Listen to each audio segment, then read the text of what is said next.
Mana salam itu ada 3 tingkatan. Yang pertama, ketika seseorang menyebut assalamualaikum, maka ia akan memperoleh pahala 10. Ketika dia menyebut assalamualaikum warahmatullah, maka ia akan memperoleh pahala 20. Dan ketika menyebut assalamualaikum warahmatullahi wabarakatuh, maka dia akan memperoleh pahala 30. Lalu kepada siapa salam itu?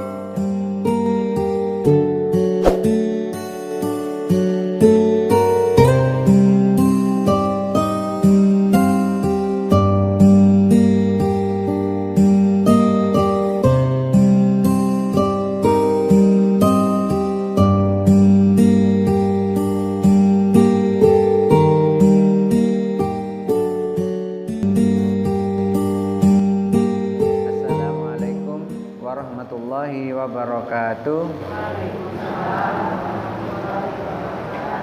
Innal hamdalillah wassalatu wassalamu ala Rasulillah wa ala alihi wa ashabihi wa mawala.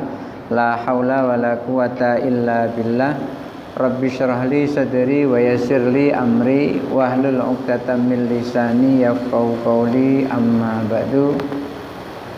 Ibu-ibu jamaah sholat asar Masjid Nurul Hasanah yang dirahmati Allah. Kemarin kita berbicara tentang salam, di mana salam itu ada 3 tingkatan. Yang pertama, ketika seseorang menyebut assalamualaikum, maka ia akan memperoleh pahala 10. Ketika dia menyebut assalamualaikum warahmatullah, maka ia akan memperoleh pahala 20. Dan ketika menyebut assalamualaikum warahmatullahi wabarakatuh, maka dia akan memperoleh pahala 30. Lalu kepada siapa salam itu diucapkan? Kemarin juga sudah disampaikan, mengucapkan salam itu tidak boleh diucapkan kepada orang yang kafir, orang yang tidak Islam. Maka kita tidak boleh mengucapkan salam kepada mereka. Tetapi kalau mereka mengucapkan salam kepada kita, kita cukup menjawab wa'alaika. Misalnya ada orang Kristen mengucapkan salam kepada kita, assalamualaikum, jawab wa'alaika. Tapi ada kemarin juga yang bertanya tentang orang Yahudi yang mengucapkan salam aneh. Itu sebetulnya bukan salam, tetapi itu adalah penghinaan. Dia nyebut orang assalamualaikum, dia assamualaikum. Assam, sam itu artinya racun. Assamualaikum itu kalau bahasa kasarnya mampus lo, kira-kira gitu. Maka kalau kita menjawab cukup wa'alaika, juga kamu mampus sama-sama, kan gitu. Nah, lalu disunahkan juga mengucapkan salam itu kepada anak kecil. Syekh Abdul Qadir Jailani menyampaikan wa ammassalamu ala sibyani famustahabbun. Salam kepada anak kecil itu disunahkan, dianjurkan. Kenapa? Kok dianjurkan? Li'anna fihi ta'limuhumul adaba.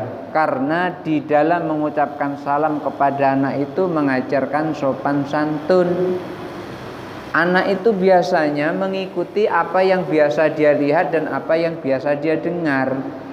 Kalau ada orang tua biasa mengucapkan salam kepada anaknya assalamualaikum, maka anak nanti akan diajari dengan menjawab waalaikumsalam. Maka ketika anak nanti ketemu dengan orang tua atau orang tuanya tiba-tiba nyongol di depan rumah anaknya yang nyambut, maka anak juga akan mengatakan assalamualaikum, begitu. Biasanya ngikuti seperti itu. Maka kalau ada suami istri berada di depan anak, jangan manggil suaminya mas atau suaminya bang. Nanti anaknya juga manggil bang, begitu. Manggil bapaknya bang, manggil ibunya dek, gitu. Karena saya pernah melihat di situ tetangga sebelah manggil suaminya mas. Jadi anaknya itu ketika manggil bapaknya mas, begitu. Kan aneh itu. Jadi ketika si suami manggil istrinya bu, si istri manggil suaminya bapak atau ayah atau papa, itu sebetulnya adalah mengajarkan panggilan kepada anak. Oleh karena itu, ketika orang tua mengucapkan salam kepada anak, assalamualaikum, itu sesungguhnya adalah ta'limuhum al-adaba, untuk mengajari mereka sopan santun. Dan salam anak, artinya ketika kita mengucapkan salam kepada anak dan anak menjawab salamnya, itu jauh lebih tokcer itu daripada orang dewasa yang mengucapkan salam. Kenapa? Mereka belum punya dosa. Orang yang belum punya dosa mendoakan kita itu Masya Allah itu sampai. Makanya Rasulullah itu suka sekali memberi makan kepada anak kecil, kemudian mengucapkan salam. Tujuannya adalah untuk menunggu jawaban salamnya. Dalam sebuah riwayat disebutkan, inna fil jannati darun yuqalu laha darul farrah la yadkhuluha illa man farrahas sibyan. Ada riwayat seperti itu. Sesungguhnya inna fil jannati, sesungguhnya di dalam surga itu daron, ada sebuah tempat, ada sebuah gedung. Barangkali kalau kita mungkin kalau zaman dulu tuh gedung bioskop gitu. Di surga kan sudah enak, di situ masih ada gedung lagi. Ada gedung yuqalu laha darul farrah, namanya gedung itu adalah Darul Farrah. Tidak ada yang bisa memasuk layat huluha, tidak ada yang bisa memasuki gedung itu kecuali yang punya tiket. Jadi untuk masuk gedung itu harus punya tiket. Ibu boleh mesen tiketnya dari sekarang. Apa tiketnya? Layat huluha illa man farrohasibyan. Tiketnya adalah ketika dia mampu menyenangkan anak kecil, membuat anak kecil bahagia. Oleh karena itu, ketika seseorang senang ada anaknya, anak kecil, apakah itu cucunya, apakah itu anak kandungnya,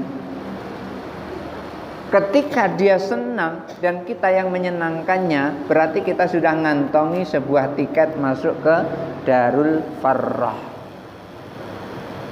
Kesenangan yang kita berikan kepada anak kecil itu adalah kesenangan yang berkelanjutan. Tidak kesenangan hanya pada saat itu saja, tapi kesenangan yang berkelanjutan. Di antaranya apa kesenangan yang berkelanjutan? Yaitu mengajarkan pendidikan kepadanya, mengenalkan Allah. Ketika seseorang mengenalkan Allah kepada anak tersebut dan anak tersebut akhirnya kenal dengan Allah, begitu kenal dengan Allah akhirnya dia dewasanya dia tahu Allah, maka itulah yang disebut dengan ilmun yuntafa'u bihi, ilmu yang bermanfaat. Darul Farrah la yadkhuluha illa man farrahasibyan. Tidak ada yang bisa memasuki Darul Farrah itu kecuali dia yang memiliki tiket, namanya tiket masuk ke Darul Farrah, yaitu menyenangkan anak kecil. Itulah kenapa kita dianjurkan juga untuk mengucapkan salam kepada anak kecil. Jadi kalau ada anak kecil lewat itu nggak ada salahnya kita assalamualaikum nak, boleh kayak gitu, nggak masalah. Nah, kita ucapkan assalamualaikum. Karena di sini adalah mendidik mereka. Di samping mendidik mereka, watahbibul khairi ilaihim, dan membuat mereka cinta kepada kebaikan. Ketika anak dari kecil itu diajari cinta kepada kebaikan, maka selanjutnya dia akan terbiasa mencintai kebaikan. Nah, ini ucapan salam yang diberikan untuk anak kecil. Lalu kapan lagi kita mengucapkan salam? Kemarin kan mengucapkan salam itu diantaranya ketika ada orang berjalan menyampaikan salam kepada orang yang duduk, kan gitu. Orang yang berkendaraan menyampaikan salam kepada orang yang berjalan. Orang yang berjalan menyampaikan salam kepada orang yang duduk. Yang sedikit menyampaikan salam kepada orang yang banyak, kan begitu. Lalu kapan lagi? Wa kadzalika yustahabbu. Demikian juga dianjurkan mengucapkan salam itu liman qama minal majlisi, untuk orang yang bangun dari majelis atau orang yang meninggalkan majelis seperti ini. Misalnya ada satu yang meninggalkan majelis, maka itu juga disunahkan untuk mengucapkan salam, yaitu ayyusallima ala ahlihi, untuk menyampaikan salam kepada yang ditinggalkannya. Ketika nanti saya meninggalkan ruangan ini, berarti saya kan meninggalkan majelis, maka saya disunahkan untuk mengucapkan assalamualaikum. Lalu yang di majelis juga menjawab dengan waalaikumsalam.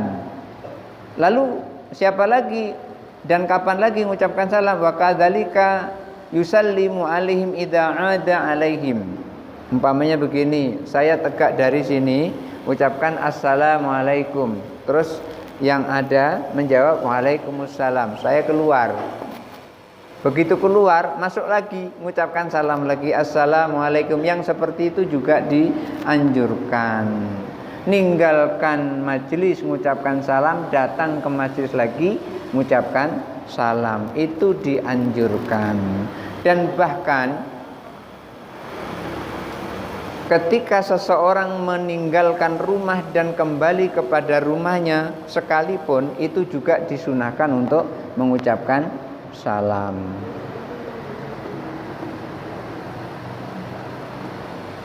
Dan demikian juga ketika idza inhala bainahu wa bainahum hailun mithlul babi wal haiti. Ketika dia meninggalkan tempat itu walaupun hanya dibatasi oleh sebuah dinding. Begitu keluar ada dinding, keluar, masuk lagi, itu mengucapkan salam. Wa kadzalika idza sallama 'ala rajuli. Ketika ada orang laki-laki ketemu dengan orang laki-laki, mengucapkan salam. Terus berpisah. Setelah berpisah ketemu lagi, maka laqiyahu tsaniyan sallama alaihi. Ketemunya yang kedua kali juga mengucapkan salam. Ketika saya membaca nas ini, saya teringat di kampung ketika Idul Fitri. Di kampung saya itu ketika Idul Fitri ada kebiasaan itu bergerombol-gerombol dari masjid. Artinya setelah sholat Id itu mereka membentuk kelompok-kelompok. Dari kelompok-kelompok itu yang muda-muda itu mendatangi rumah yang di situ ada orang tua. Jadi orang tua di sana duduk tunak di rumah, yang muda-muda yang masih kuat berjalan itu ngumpulnya berkelompok terus berjalan. Antara kelompok dan kelompok bertemu, ucapkan salam terus salaman. Assalamualaikum, salaman. Nanti ketemu lagi, assalamualaikum, salaman lagi. Ketemu lagi, assalamualaikum, salaman lagi. Begitu. Jadi dalam sehari itu bisa lebih dari 5 kali bersalaman dengan orang yang sama dalam suasana Idul Fitri. Misalnya ini rumah nomor 1, di sini rumah nomor 30. Ada yang sama-sama ini rumah nomor 1, ada masuk rumah nomor 2, ada masuk rumah nomor 3, ada masuk rumah nomor 4. Ketika yang nomor 1 keluar itu mau masuk ke nomor 2, nomor 2 mau masuk ke nomor 1, ketemu lagi, salaman lagi gitu. Begitu seterusnya. Ini persis sekali dengan apa yang disampaikan oleh Syekh Abdul Qadir Jilani. Ketika ketemu yang pertama sekali mengucapkan salam, ketemu yang kedua kali juga mengucapkan salam, otomatis yang ketiga kali juga mengucapkan salam. Tetapi wala yusallimu 'alal mutalabbisina bil ma'asi. Tidak boleh mengucapkan salam kepada orang yang sedang bergaul dengan kemaksiatan. Tidak boleh mengucapkan salam kepada orang yang sedang melakukan kemaksiatan. Misalnya ini kita tahu si Anu itu dia kerjanya di pojok. Kita datang mengucapkan assalamualaikum, nggak boleh yang seperti itu. Karena dia sedang melakukan kemaksiatan. Kita boleh melakukan salam kepada sesama muslim, tetapi dengan syarat ketika dia tidak sedang duduk di dalam kemaksiatan. Ketika di dalam kemaksiatan kita tidak boleh mengucapkan salam. Artinya tidak dianjurkan untuk mengucapkan salam. Seperti apa? Kaman ijtaza ala qaumin yal'abuna bisyitranji wan nardi. Kaman ijtaza, seperti orang yang melewati ala qaumin, pada sekelompok orang, yal'abuna, yang bermain, bisyitranji, catur, wan nardi, dadu. Ada orang main catur, main dadu, tidak usah assalamualaikum, nggak usah begitu, datang aja, tidak usah assalamualaikum. Orang yang sedang main catur dan main dadu, main caturnya ini dibarengi dengan taruhan. Main dadu kan sudah jelas ada taruhannya itu. Main catur dan dadu ini udah jelas dibarengi dengan taruhan. Au yashrabunal khamra, atau orang yang sedang minum khamr, minum minuman keras, mabuk. Melihat teks ini saya juga teringat ketika saya pulang kuliah dulu tahun 92. Saya pulang kuliah, saya kan termasuk keluarga yang orang tuanya nggak mampu untuk membayari kuliah.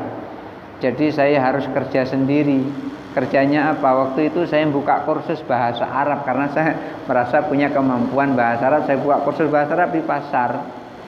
Saya buka kursus bahasa Arab itu serempat dengan Ustadz Marwaji, dengan Ustadz Umar Al-Haddad.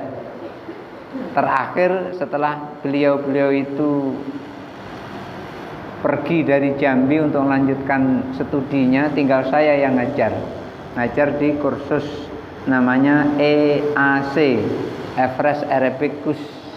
Jadi numpang di situ. Disitulah sumber untuk membayar SPP saya waktu itu kuliah. Dan di samping itu untuk meringankan tempat tinggal, ngontrak waktu itu nggak mahal, cuman 125.000,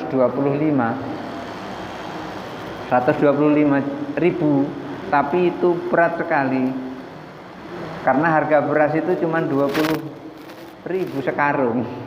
Sekarang 300 sekarung. Dan saya kalau makan saya batasi satu hari itu satu cangkir, satu gelas 200 ml nih. Satu gelas ini saya batasi berasnya sebanyak ini untuk pagi, siang dan malam. Agar bisa tamat kuliah gitu maksudnya. Nah, untuk menghemat supaya tidak mengeluarkan biaya untuk tempat tinggal, saya diminta untuk jadi marbot, kira-kira gitu kalau sekarang jadi marbot. Waktu itu sebutannya bukan marbot itu.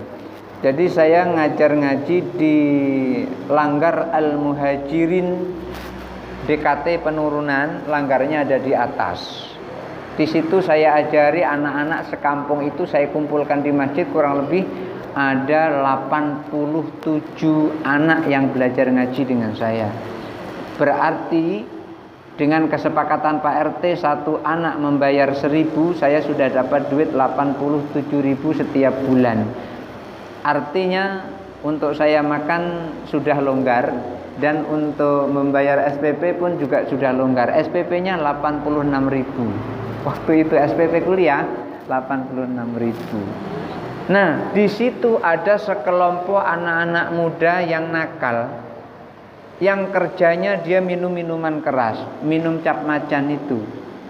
Jadi ketika sore saya pulang, dia sedang minum-minum di teras masjid itu, di tangga masjid itu kan, karena dari jalan itu karena masjidnya di atas itu ada tangganya. Di situ saya perhatikan dia minum-minum. Saya lewat gitu saja. Lama saya lewat tidak mengucapkan salam. Karena sebelum saya membaca ini rasanya nggak pantas, dalam hati rasanya nggak pantas mengucapkan salam kepada orang sedang mabuk, nggak pantas. Padahal orang mabuk itu ketika dia mati dalam keadaan mabuk dan di dalam perutnya masih ada minuman kerasnya, maka dia haram masuk ke dalam surga. Karena di dalam perutnya ada barang haram, maka dia haram masuk ke dalam surga. Maka waktu itu saya tidak mengucapkan salam. Tapi dengan petunjuk Allah dan dengan hidayah Allah, lama-lama orang tadi ketika saya naik itu botolnya ditaruh di belakang. Berarti saya sudah mengambil sinyal anak-anak ini sudah mulai ada rasa malu dengan saya. Begitu mulai ada rasa malu dengan saya, akhirnya saya panggil ke rumah. Tujuannya supaya melupakan minuman itu. Di rumah saya kebetulan masyarakat suka memberi kopi, gula, rokok, mie, telur sama sarden. Jadi sama telur sarden tuh waktu itu saya sudah muak betul, karena tiap hari telur sarden. Kalau masak itu rasanya enak gitu, karena udah keseringan gitu. Masyarakat situ sudah menganggap saya sebagai anak, kira-kira gitu, sebagai anaknya gitu. Saya panggil, ngobrol-ngobrol, nanti jam setengah 10 malam itu berpencar. Ada yang mencari belut, ada yang nembak burung yang di dekat-dekat itu kan banyak burung itu. Udah itu disembelih. Setelah itu dimasak. Nah, cerita kurang lebih sekitar jam 12 malam makan sama-sama, jam setengah 1 itu sholat malam bersama-sama. Dari situlah kemudian mereka lama-lama ternyata bisa sadar. Seiring waktu saya tidak pernah memplanning itu, tapi berjalan gitu saja gitu. Dan akhirnya mereka yang tadinya Ramadan tidak mau terawih, satu Ramadan dia penuh terawih. Yang tadinya ada anak yang sedang azan itu dimarahi pada saat itu, justru dia yang azan selama di bulan Ramadan itu. Akhirnya bapaknya itu memeluk saya erat-erat sekali, sampai saya susah bernapas. Bapaknya besar, karena anaknya juga besar. Jadi di situ lalu saya sampaikan, Pak, anak bapak berubah seperti ini bukan karena saya, itu karena doa ibunya. Karena kemarin waktu pengajian ibunya saya bilangin supaya mengirimkan Fatihah terus kepada anaknya supaya akhlaknya berubah gitu. Ternyata dengan doa ibunya ini si anak yang nakal ini berubah. Itu sebetulnya, Pak, bukan saya. Saya cuman lantaran saja menggeret dia, menarik dia untuk menjadi berubah. Nah, jadi ketika melihat ini saya teringat itu, ingin saya ceritakan. Ya, orang yang mengucapkan salam kepada orang yang bermaksiat itu tidak dianjurkan.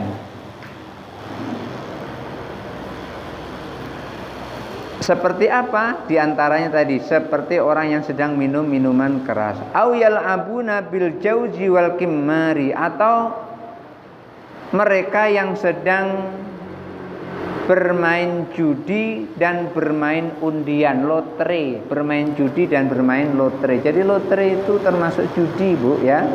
Jadi jangan beli-beli lotre. Tapi kalau undian tanpa mengeluarkan uang nggak apa-apa. Umpamanya gini, kita belanja di satu toko itu nanti mengeluarkan struknya disuruh nulis nama, alamat, WA, terus nanti oleh tukang toko tadi itu diundi. Nggak apa-apa yang seperti itu, karena kita tidak bertujuan untuk itu. Hanya tukang toko tadi pengen memberikan hadiah tapi tidak mau pilih-pilih, karena itu dia diundi yang seperti itu nggak apa-apa. Tapi kalau sengaja membeli undian, itulah yang tidak boleh, yang sama judulnya dengan judi, itu tidak boleh. Dulu saya pernah diajak oleh istri karena kesulitan uang. Jadi istri itu saya kasih uang, yang 1.000 ini dibelikan lotre, maksudnya supaya lebih banyak dapatnya. Saya bilang, akhirnya setelah ketahuan saya bilang waktu itu kan masih muda, jadi saya tidak manggil ibu, masih muda. Jadi saya bilang, Dek, 1.000 ini kalau kita belikan pisang goreng, rasanya di perut. Tapi ketika diberikan undian, mana sampai sekarang tidak ada bunyinya, tidak ada rasanya. Jadi lebih baik 1000 itu diberikan pisang goreng dapat 4 waktu itu kan selawe satu pisang goreng itu dapat 4 banyak. Nah, dapat banyak waktu itu pisang goreng itu selawe waktu itu. Masih murah waktu itu, orang naik mobil kan cuma 200 kan. 200 itu yang umum, yang mahasiswa itu cuma 100 waktu itu. Ini banyak kalau dibelikan pisang goreng, kenyang kita. 1000 itu kalau diberikan nasi waktu itu dapat 1 bungkus. Nasi nasi Padang dapat 1 bungkus. Yang sekarang 10.000 itu. Sekarang jadi udah lebih. Nah. Jadi qimar itu lotre itu termasuk dari judi, maka tidak boleh mengucapkan salam kepada orang yang sedang main dadu, main lotre. Lalu bagaimana kalau mereka yang mengucapkan salam? Wa in sallamu alaihi, kalau mereka yang mengucapkan salam seperti umpamanya mereka sedang duduk-duduk mabuk, kemudian kita lewat, dia mengucapkan assalamualaikum, rudda alaihim, jawab salam itu. Kalau mereka yang mengucapkan salam duluan kepada kita balas salamnya. Tapi kita jangan mengucapkan salam duluan kepadanya. Kalau dia mengucapkan salam kepada kita jawab salam itu. Illa ayyaghaluba ala dhannihi in ji'ajum an ma'asihim bitarkir raddi. Kita tidak mengucapkan salam itu dengan alasan kalau kita yakin bahwasanya ketika kita meninggalkan mengucapkan salam itu, kita mengucapkan salam itu atau kita meninggalkan mereka mengucapkan salam, kita meninggalkan ucapan salam itu akan menghentikan kemaksiatan mereka. Mereka mengucapkan salam, boleh kita jawab, boleh juga tidak kita jawab. Tidak kita jawab itu ada perhitungannya siapa tahu dengan tidak kita jawab itu akhirnya dia sadar, oh iya aku mengucapkan salam lantaran aku sedang bermaksiat, akhirnya dia berhenti dari maksiat. Kalau yakin seperti itu tidak usah dijawab salamnya. Tapi kalau nggak yakin seperti itu, jawab saja salamnya. Begitu. Fa innahu la yaruddu, kalau yakin dengan tidak menjawab salam akan membuat yang mengucapkan salam itu salah tingkah, maka jangan diucapkan salam. Wala yahjurul muslimu akhahu fawqa salasi. Ini lagi ada nasihat. Fala yahjuru, jangan membiarkan saudaranya sesama muslim fauqa salasin, lebih dari 3 hari. Fala yahjurul muslimu akhahu fauqa salasi, jangan membiarkan saudaranya sesama muslim lebih dari 3 hari. Illa ayyakuna min ahlil bid'ah wadh-dhalali wal ma'asi. Tapi ada syaratnya. Kita tidak boleh membiarkan saudara sesama muslim lebih dari 3 hari, kecuali dia itu adalah orang ahli bid'ah, orang ahli maksiat, dan orang ahli sesat. Kecuali itu. Ketika dia ahli bid'ah, ahli sesat, ahli maksiat, yang itu yang tidak boleh. Artinya kita nggak apa-apa, tidak usah negur, nggak apa-apa. Siapa ahli bid'ah itu? Ahli bid'ah itu adalah orang yang mengada-adakan yang tidak ada, yang mengada-adakan yang tidak ada. Lalu kita ini dituduh sebagai ahli bid'ah oleh mereka yang bid'ah biasa, maling, teriak maling itu biasa. Iya, untuk menyelamatkan diri, maling, padahal dia yang maling. Kita duduk-duduk seperti ini kan ada dasarnya itu. Dasarnya seperti yang disampaikan oleh Rasulullah, idza marartum raudhatan min riyadil jinan fangzil. Kalau kalian melewati raudhatun min riyadil jinan, maka turun ke situ, masuk. Apa raudhatun min riyadil jinan itu? Ada sahabat bertanya, apa raudhatun ma hiya raudhatun min riyadil jinan ya Rasulullah? Apa raudhatun min riyadil jinan itu wahai Rasulullah?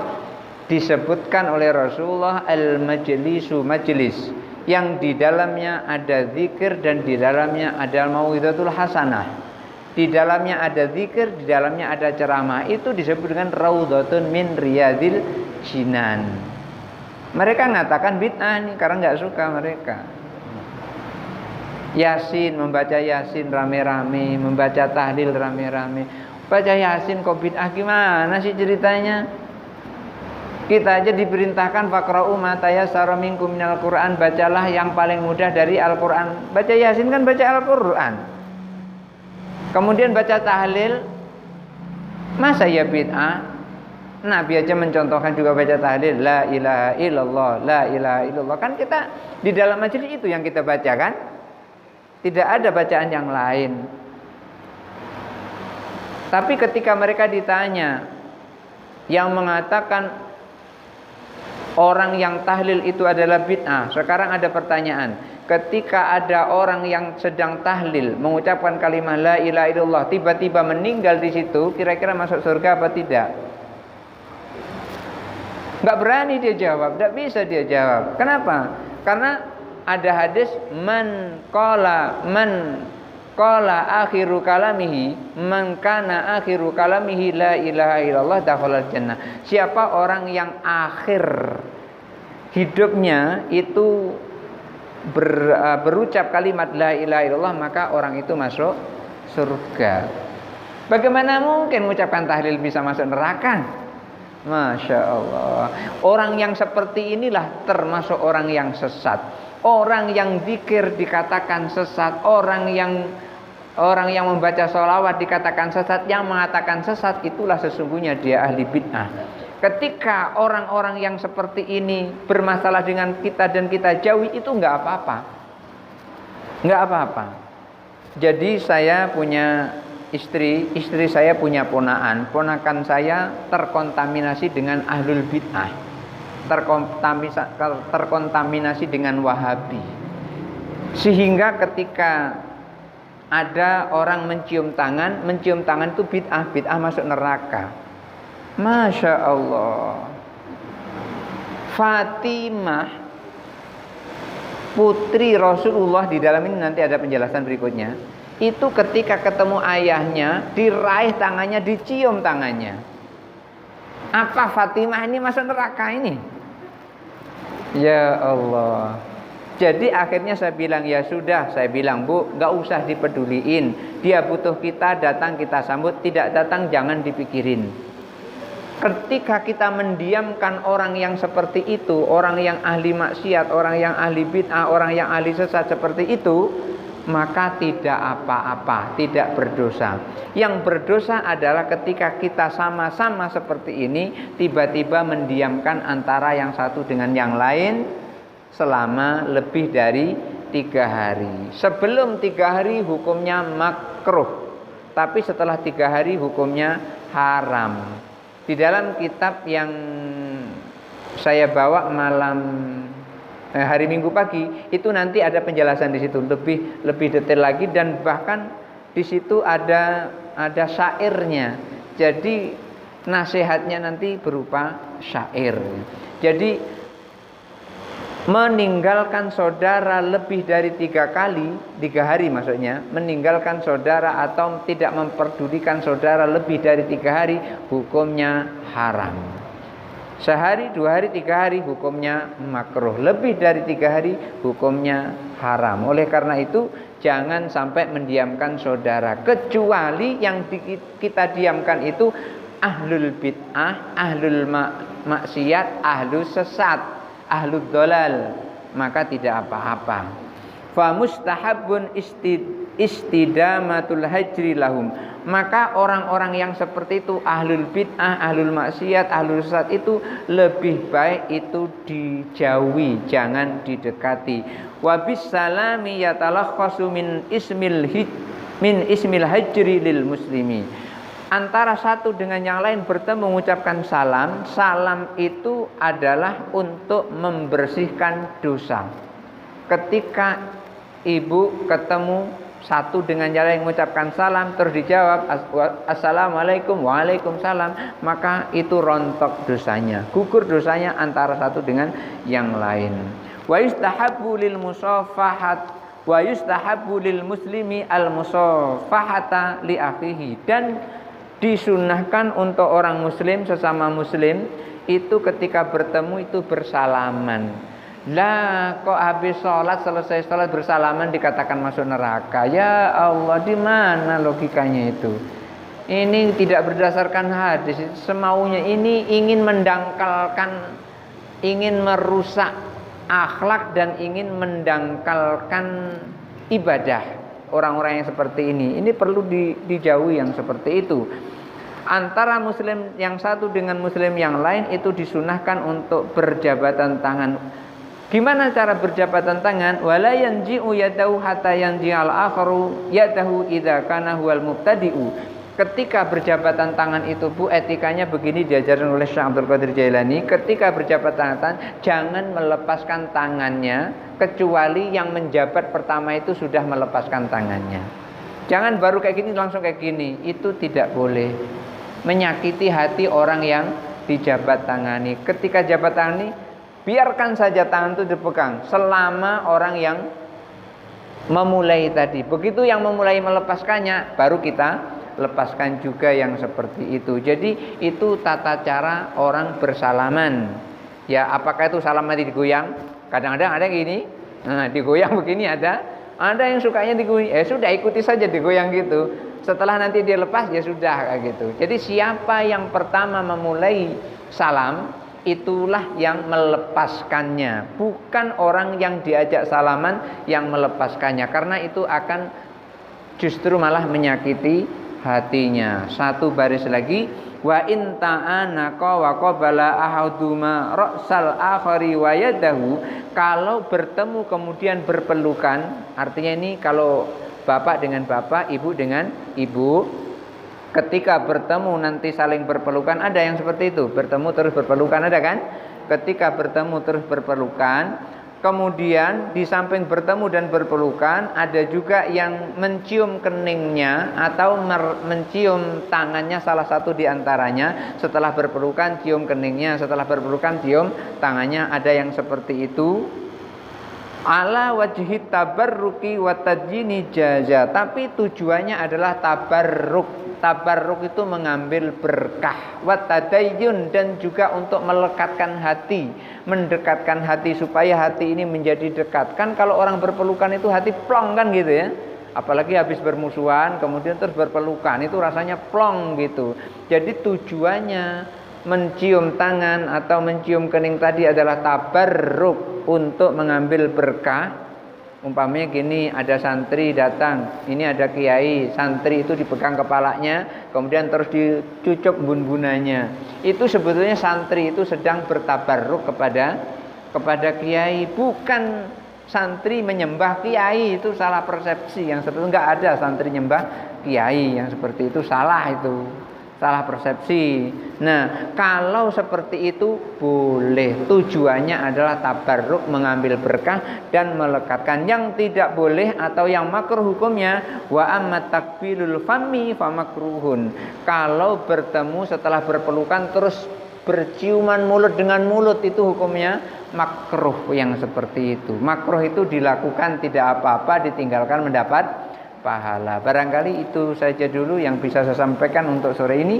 Mudah-mudahan ada manfaatnya. Kalau ada yang mau bertanya dipersilahkan, tapi kalau mau tanya jangan yang sulit-sulit, pakai itu biar jelas.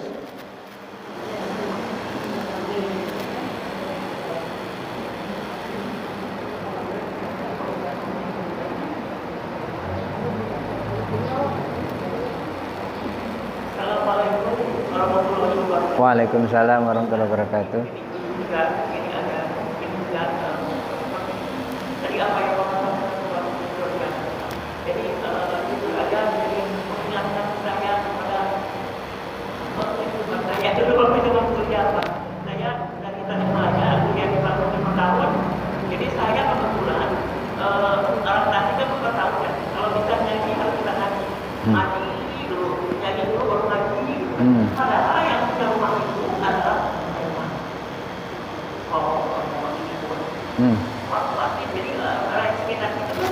Iya. Lama-lama dia jadi penuh. Tadu. Walaupun dia tinggal luar padahal, tapi tinggal di rumah preman itu sampai sekarang masih pada ingat. Iya. Jadi kesimpulan dari Bapak itu bahwa kalau kita ingin berubah orang itu harus dengan doa dan teladan, bukan Iya. juga doa-doanya dan yang teduh yang Iya. Iya. Dan saya mengabdi di Jambi ini hasil kuliah dari baru di sekolah sosial apa saya di media pros dulu, sekarang tinggal terus ibu dan Iya. terima kasih buat Bapak. Iya. Waalaikumsalam warahmatullahi wabarakatuh. Cerita tapi insya Allah Iya. jadi apa yang lain kita teman-teman meneladan diri kita kepada anak, kepada tetangga, kepada orang yang ekstrim itu dari kita kalau melanggar jangan ekstrim gini. Iya. Terima kasih Bapak. Iya. Assalamualaikum. Waalaikumsalam warahmatullahi wabarakatuh.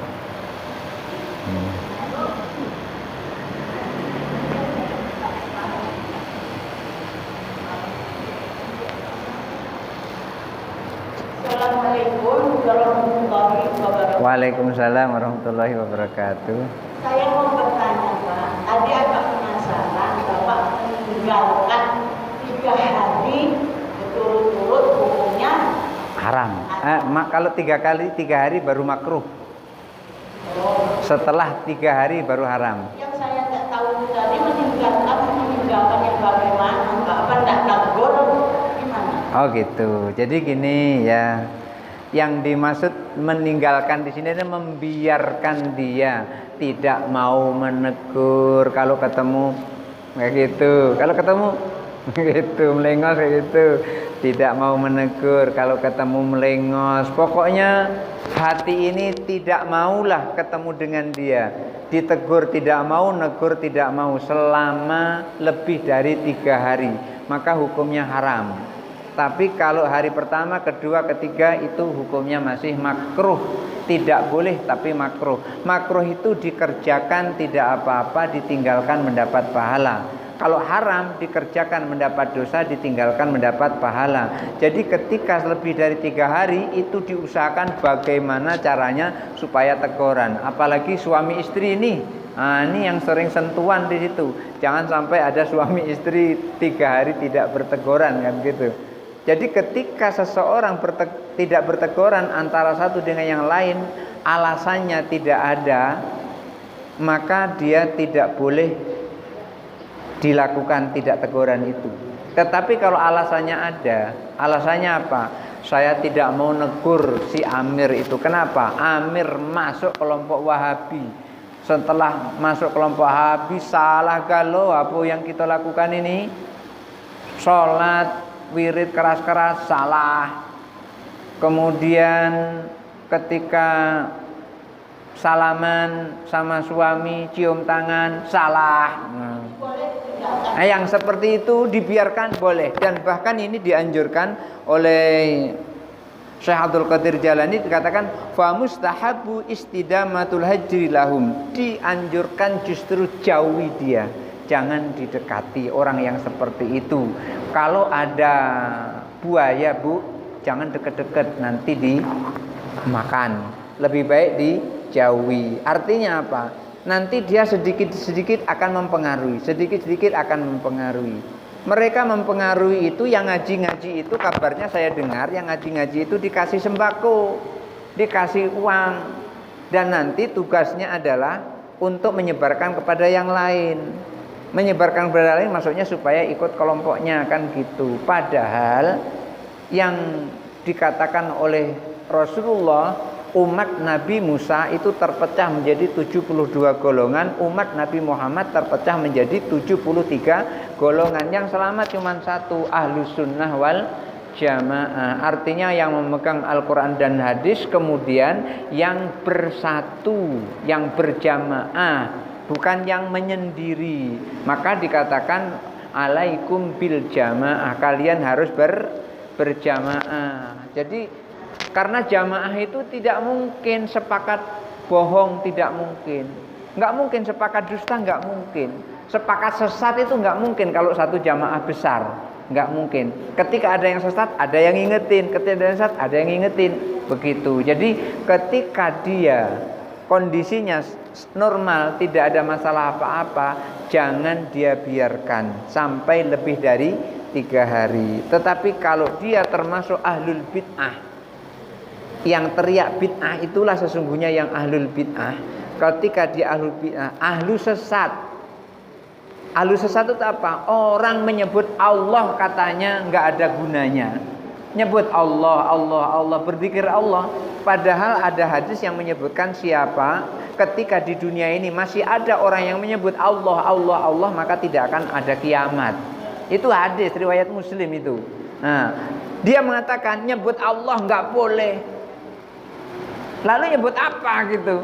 Nah, yang seperti itu boleh ditinggal itu, nggak usah ditegur-tegur, nggak apa-apa, dan dijauhi yang seperti itu. Dan ahli maksiat, kalau ahli maksiat sudah jelas, umpamanya suka berjudi, suka mabuk, suka berzina, suka kepucuk, yang seperti itu boleh dijauhi. Yang 3 hari, lebih dari 3 hari nggak apa-apa itu, dan bahkan lebih bagus dijauhi, tidak usah didekati. Ya, satu lagi, boleh. Saya pernah mendengar di ustaz-ustaz bilang, kalau bilang assalamualaikum warahmatullahi, terus jawabnya tidak pakai assalamualaikum, Waalaikumsalam itu. Waalaikumsalam, dia tidak menjawab. Apa bedanya itu? Waalaikumsalam dengan tidak pakai waalaikumsalam. Gini, ini kemarin sudah dibahas. Jadi mengucapkan salam itu adalah boleh assalamualaikum warahmatullahi wabarakatuh lengkap. Boleh assalamualaikum warahmatullahi. Boleh assalamualaikum. Boleh juga salamun alaikum, boleh juga. Jadi ketika ada orang yang mengucapkan baik itu assalamualaikum maupun salamun alaikum, itu tetap kita menjawabnya waalaikum atau waalaikumsalam atau waalaikumsalamun, boleh juga seperti itu jawabnya.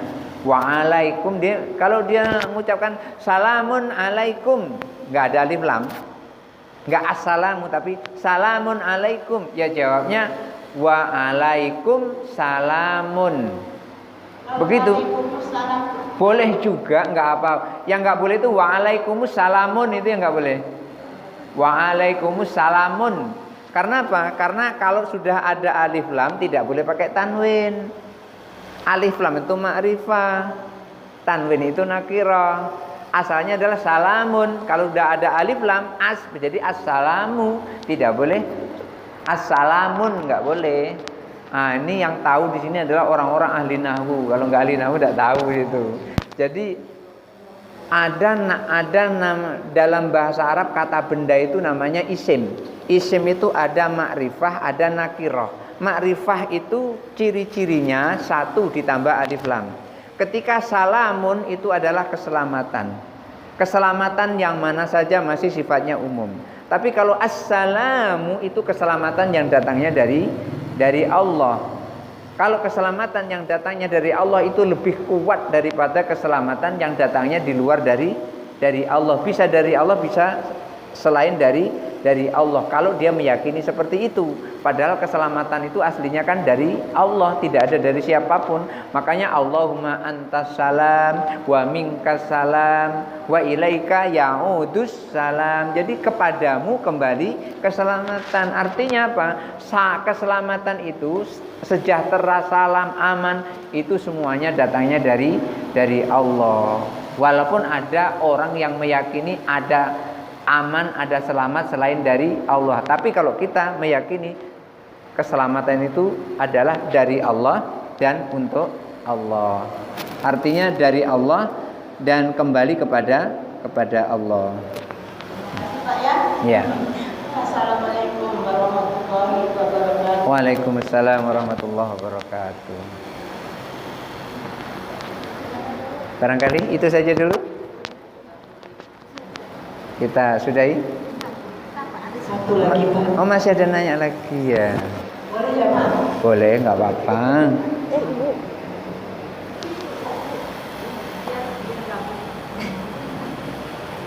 Ini Pak yang ingin saya tanyakan. Ketika kita masuk ke masjid, itu ada doa untuk memasuki masjid. Nah, ini sering kita lihat kalau kita masuk ke masjid itu tidak ada mengucapkan salam. Apakah itu karena ada doa masuk masjid atau jarang sekali kita mendengar ada salam di situ. Nah, itu satu. Kedua, Satu aja dulu Bu, nanti lupa. Satu dulu. ini berkaitan sedikit Pak. Oh, berkaitan. Berkaitan. Ketika masuk masjid itu, kita apakah sholat tahiyatul masjid dulu atau kita menyalami yang sudah hadir di dalam masjid? Oh gitu. Iya. Baik. Jadi ketika seseorang masuk masjid itu ada doanya kan? Doanya gimana Bu? Allahumma sholli ala sayyidina Muhammad wa ala ali sayyidina Muhammad. Allahumma ftahli abwaba rahmatika. Kalau nggak hafal ya kan? Jadi ketika kita masuk situ kadang-kadang ada yang berdoa tapi tidak ngangkat tangan, ada yang berdoa ngangkat tangan. Karena mungkin karena buru-buru pas begitu melangkah langsung dia Allahumma ftahli abwaaba rahmatika, langsung begitu terus masuk masjid. Begitu masuk masjid kok tidak mengucapkan salam, sebetulnya mengucapkan salam juga boleh.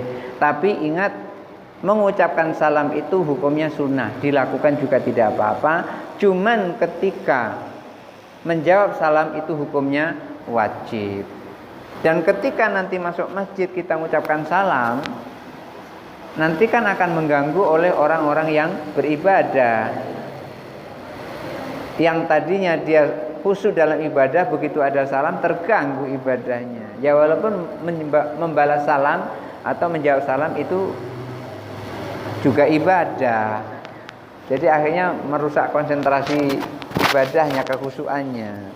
Jadi masuk masjid boleh mengucapkan salam, juga boleh tidak mengucapkan salam.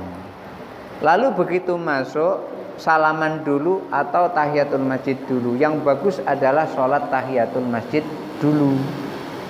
Karena sholat tahiyatul masjid itu sebelum duduk. Kalau sudah duduk tidak dikatakan tahiyatul masjid. Dikhawatirkan nanti setelah ibu salam ada kawan narik, duduk nggak jadi sholat tahiyatul masjid. Sudah Bu, duduk sini aja, kan nggak jadi itu. Jadi pertama masuk masjid itu boleh mengucapkan salam sunnah, dan boleh juga tidak mengucapkan salam. Tapi disunahkan juga doa tadi, Allahumma sholli ala sayyidina Muhammad wa ala ali sayyidina Muhammad. Allahumma ftahli abwaba rahmatika. Setelah itu langsung sholat tahiyatul masjid. Setelah sholat tahiyatul masjid baru salaman, baru duduk begitu. Terus ibu juga mau tanya? Iya. Pakai itu biar lebih jelas.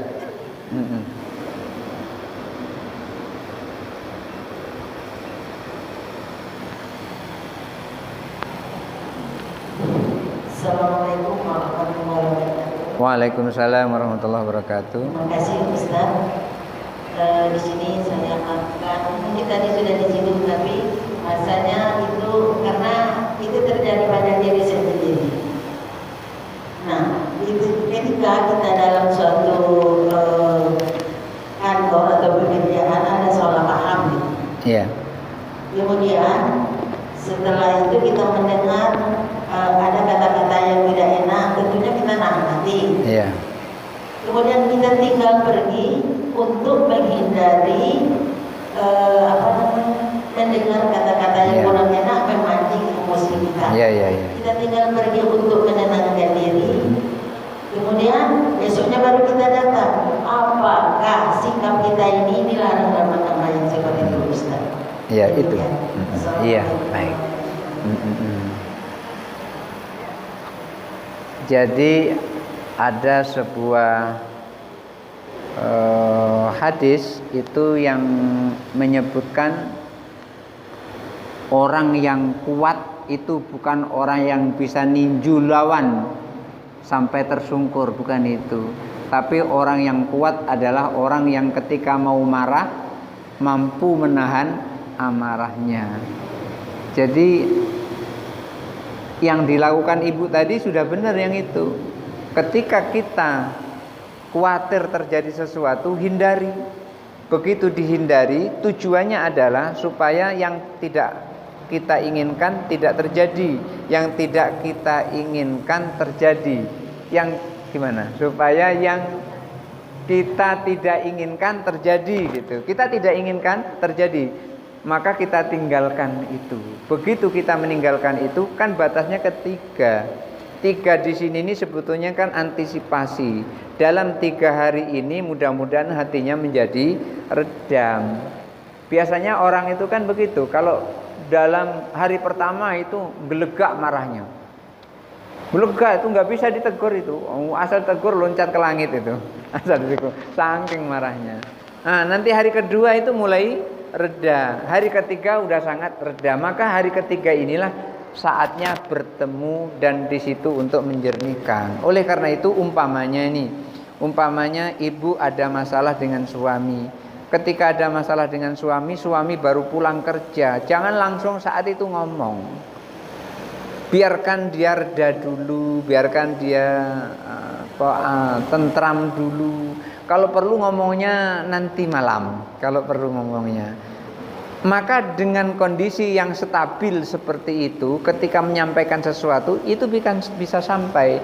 Tetapi kalau kondisinya tidak stabil, menyampaikan sesuatu, itu seperti nyangkul tanah yang masih kering. Nyangkul tanah kering itu seperti apa? Kita cangkul tanah kering, itu cangkulnya bukan nancep ke dalam tanah, tapi mantul ke jidat kita. Itu kalau hati masih keras. Kalau hati masih keras, jangan diomongi dengan lesan. Kalau hati masih keras, itu diomongi dengan hati. Tanah masih keras, jangan langsung dicangkul, disiram dulu. Disiram itulah namanya ngomongi dengan hati. Biasanya ngomongi dengan hati itu lebih cepat sampai daripada ngomongi lewat mulut. Pasti ada bertanya-tanya, gimana cara ngomongi dengan hati itu kan? Pasti banyak tanya-tanya itu. Sengaja nggak saya sampaikan dulu. Ketika seseorang itu hatinya keras, itu biasanya antara satu dengan yang lain jauh. Apa ciri-ciri hati keras? Ngomongnya kencang. Kalau ngomongnya kencang itu biasanya hatinya keras. Tapi kalau ngomongnya lembut itu hatinya lembut. Dan bahkan tidak ngomong pun denger itu. Kalau sudah hatinya lembut itu tidak ngomong denger. Tapi kalau hatinya keras, mekik di sebelahnya nggak denger tuh. Kalau hatinya sedang keras tuh. Kira-kira ibu rasakan seperti itu nggak sih? Hati sedang keras, hati sedang marah, diajak ngomong, mekik ngomongnya nggak dengar tuh. Tapi kalau hatinya sedang lembut, hatinya sedang halus, nggak usah ngomong, tahu itu, tahu. Contohnya pengantin baru gitu kan, nggak usah ngomong kedip mata kayak gini, udah tahu itu, nggak usah ngomong, udah tahu itu, maksudnya sudah tahu gitu. Itu karena hatinya lembut. Oleh karena itu hati yang sedang keras harus disirami dengan hati juga. Jadi kalau ngomong dari hati ke hati itu biasanya cepat sampai. Gimana cara ngomongi? Begini, umpamanya ada seseorang yang sedang keras dengan kita, atau ada seseorang mungkin anak kita, atau mungkin siapalah, ketika sedang keras dengan kita tidak bisa ngomong langsung, maka ngomonginya dengan hati. Gimana cara ngomongnya dengan hati? Caranya adalah sholat. Pada saat sholat sujud terakhir, itu kita membaca Subhana Rabbiyal A'la wa bihamdih kan 3 kali. Disitulah baru kita ngomong, ya Allah, begini pada si anu itu, kan gitu. Misalnya, ya Allah, lembutkanlah anakku dan bimbinglah ke jalanmu yang lurus. Yang tadinya sangar, dia akan menjadi lembut. Yang tadinya dia susah diomongi, ngomong sekalipun langsung dia nunduk. Itu ngomongi lewat hati. Dan ini sudah dipraktekkan oleh banyak ibu-ibu majelis taklim yang saya asuh, di antara yang ada di Masjid Agung. Ketika anaknya keras, saya menyampaikan seperti ini langsung dipraktekkan. tanpa ngomong-ngomong dengan saya meraktekkan itu. Tapi sudah saya sampaikan. Besoknya apa? Pas pengajian berikutnya lagi saya pulang dihadang. Ustadz, alhamdulillah Ustadz kemarin nasihati kami begini, saya laksanakan, akhirnya anakku sekarang nurut dengan aku. Ngomong begitu dia. Pas saya pulang dari Masjid Agung habis ngisi pengajian di sana, waktu itu almarhum Ibu Dahniar Wahab masih sehat waktu itu. Nah, jadi yang seperti itu boleh, tidak apa-apa, tidak masalah, karena itu sesungguhnya adalah menunggu waktu dingin. Setelah dingin baru ngomong. Tidak apa-apa, tinggalkan, tidak apa-apa gitu. Enggak masalah. Betul, pakai itu biar jelas. Tadi dalam yang tadi ada kiriman kepada anak-anak supaya anak-anak kita baik, siapa saja. Cara kita mengucapkan, menyampaikannya itu apa ya? Oh gitu ya. Bagaimana cara menyampaikan? Cukup kalau bahasa kita untuk anakku, ya Allah jadikan begini apa maunya apa? Maunya ya Allah jadikan anakku begini Al-Fatihah itu untuk anakku. Itu bahasa Indonesia. Kalau bahasa Arabnya hadratu ibni kan anak nggak usah disebut anak kan, namanya kalau laki-laki hadratu ibni, kalau perempuan hadratu binti gitu. Atau kalau yang umum hadratu walidai. Hadratu waladi bukan walidai. Walidai kedua orang tua. Hadratu waladi. Tapi kalau bahasa Arab nggak bisa, cukup bahasa Indonesia. Untuk anakku ya Allah jadikan anakku menjadi anak yang soleh, anak yang solehah, Al-Fatihah itu. Seperti itu juga yang telah saya ajarkan dengan preman yang nakal itu tadi. Itu juga saya ajarkan kepada ibunya di samping doa pada saat sujud. Barangkali itu saja dulu.